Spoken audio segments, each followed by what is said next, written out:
Hello friends, फिर से स्वागत है आप सभी का मेरे यूट्यूब चैनल में। तो फ्रेंड्स, पहले मैं आपको एक आवाज़ सुनाती हूँ।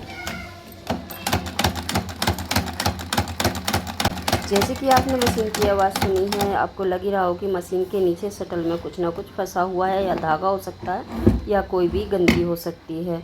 तो धागा हो या कोई भी गंदगी हो, आप उसे किस तरह से निकाल सकते हैं, वही मैं आज आपके लिए लेकर आई। क्योंकि सिलाई तो आपने सीख ली, मगर मशीन को आपने इस तरह से धागा निकालना है, क्लीन करना नहीं सीखा ना, तो भी बेकार है।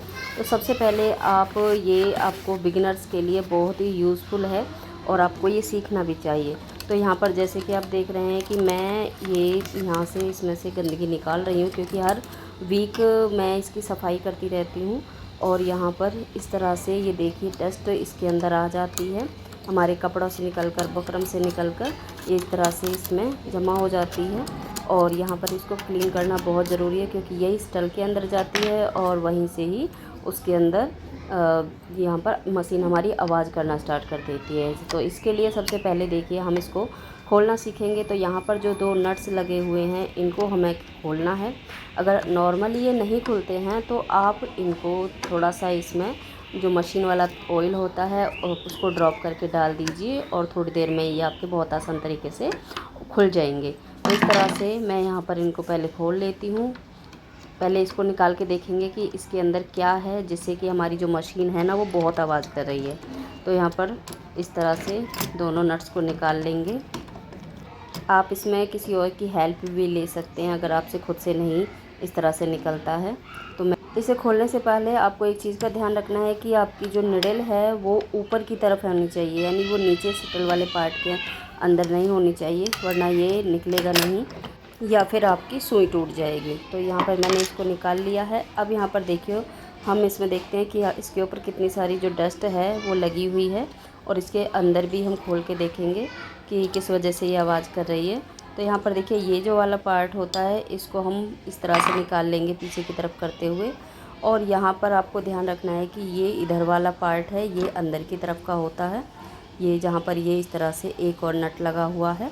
और अब हम इस नट को ओपन करेंगे। तो यहाँ पर ये निकल नहीं रहा था, तो मैंने इसके अंदर ऑयल डाल दिया है, और मैं इसको 5 मिनट के लिए ऐसे ही रख छोड़ूंगी, और फिर मैं इसको पेचकस से खोलूँगी। अब ये देखिए बहुत आसान से ये निकल गया है। और हम इसको जो खोल के इसके जो पार्ट हैं इनको हम अलग कर लेते हैं। ये तो देखिए इसके अंदर भी कितनी डस्ट आई हुई है, और इस तरह से हम ये वाला और एक ये ऊपर वाला, इन दोनों को हम निकालेंगे और फिर इसको हम क्लीन करेंगे। तो यहाँ पर हम देख सकते हैं इसके अंदर धागा तो नहीं है, मगर यहाँ पर देखिए हाथ से मैं इस तरह से कर रही हूँ, तो इसके अंदर भी डस्ट है, जिसकी वजह से ही हमारी जो मशीन है वो आवाज़ कर रही है। यहाँ पर इसमें धागा भी हो सकता है, उसकी वजह से भी इसी तरह से आवाज़ करती है मशीन। तो यहाँ पर हम इसको अच्छे से क्लीन करेंगे, तो उसके लिए कपड़े से इसको क्लीन करूँगी। तो यहाँ पर आप देख सकते हैं कि जब मैं इसे कपड़े से पोंछूँगी तो हमारे कपड़े के अंदर कितनी जो डस्ट है वो दिखेगी। और इस तरह से ही हमें सारे जो इसके पार्ट्स हैं उनको भी क्लीन कर लेना है। जब इसकी डस्ट को हम हटा देंगे तो एक बार इसमें हम थोड़ा सा तेल लगाएंगे और फिर से इसको कपड़े से पोंछ लेंगे। तो इस तरह से मैंने इसको क्लीन कर लिया है। अब देखिए ये हमारी प्लेन साइड जो होती है वो बाहर की तरफ होती है, और ये इस तरह से जहाँ पर और पार्ट लगेंगे ये अंदर की साइड होती है। तो शटल केस को हमें इस तरह से लगाना है, उसके ऊपर हमें ये वाला पार्ट लगाना है। तो इसको आप देख सकते हैं कि जो कोने हैं वो ऊपर की तरफ इस तरह से लगेंगे, और ये इस तरह से होना चाहिए। और नीचे की तरफ से हमारा जो ये नट खोला था उसको यहाँ पर नीचे की तरफ लगाएंगे, और उसके ऊपर हम फिर से नट को कस देंगे। नट को हमें अच्छे से कसना है ताकि वो लूज़ ना रहे। लूज़ रहेगा तो ये हिलेगा और हमारी जो मशीन है वो अच्छे से वर्क नहीं करेगी। अब यहाँ पर देखिए इस तरह से मैं थोड़ा सा ऑयल डाल देती हूँ और इसको घुमा के देखते हैं। अब हम यहाँ पर इसको बाद में मशीन के अंदर लगाएंगे, पहले हम मशीन को क्लीन करेंगे, ऑयलिंग करेंगे। तो यहाँ पर देखिए जहाँ भी आपको डस्ट दिख रही है वहाँ पर उसको निकाल लें।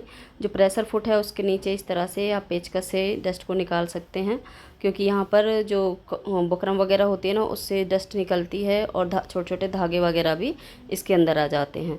तो इस तरह से जहाँ हाथ नहीं जाए वहाँ पर पेचकस में इस तरह से कपड़े को लगाकर और आप इसको क्लीन कर सकते हैं।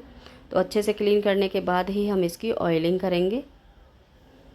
अब इसके जो साइड के पार्ट होते हैं वहाँ पर हम इस तरह से कपड़े को ऊपर से नीचे की तरफ पेचकस से निकाल लेंगे, और इसको इस तरह से खींचते हुए हम इसको क्लीन कर लेंगे। जितनी भी डस्ट होगी वो सारी निकल जाएगी। और अब ये क्लीन हो चुका है। अब हम यहाँ पर इसकी ऑयलिंग करते हैं। अब आपको यहाँ नीचे की तरफ छोटे छोटे होल दिखाई दे रहे होंगे, सभी होल्स में हम यहाँ पर ऑयल करेंगे। और इसको आप इस तरह से रख सकते हैं या फिर हैंडल की साइड से भी आप इसको खड़ा करके इसमें ऑयलिंग कर सकते हैं। और हैंडल को घुमाकर जो हमारे ऑयल पॉइंट हैं उनको आप ऊपर की तरफ कर लीजिए, जिससे आसानी से इनमें ऑयल डाल सकें। और इस तरह से हम सारी मशीन में ऑयलिंग कर लेंगे। उसके बाद में हम यहाँ पर इसको लगाएंगे। तो यहाँ पर देखिए, ये हमारा बाहर वाला पार्ट है जहाँ से हमने पेच इंसर्ट करने हैं। तो यहाँ पर हमें मेन चीज़ ध्यान रखनी है कि जो शटल वाला पार्ट और ये मशीनों के अंदर है, ये दोनों एक साइड में नहीं होने चाहिए, अपोजिट साइड में होने चाहिए, तभी हमारी जो शटल केस है वो इसके अंदर लगेगा। तो यहाँ पर देखिए, हमने इसको अपोजिट कर लिया है। और ध्यान रहे कि मशीन की जो सुई है, निडल है, वो ऊपर ही रहनी चाहिए, वरना ये अच्छे से लगेगा ही नहीं। तो यहाँ पर देखिए, मैं इसको अच्छे से सेट करके और उसके बाद में इसमें पेच लगाऊंगी। अब हम पेचकस की सहायता से इनको अच्छे से कस देंगे।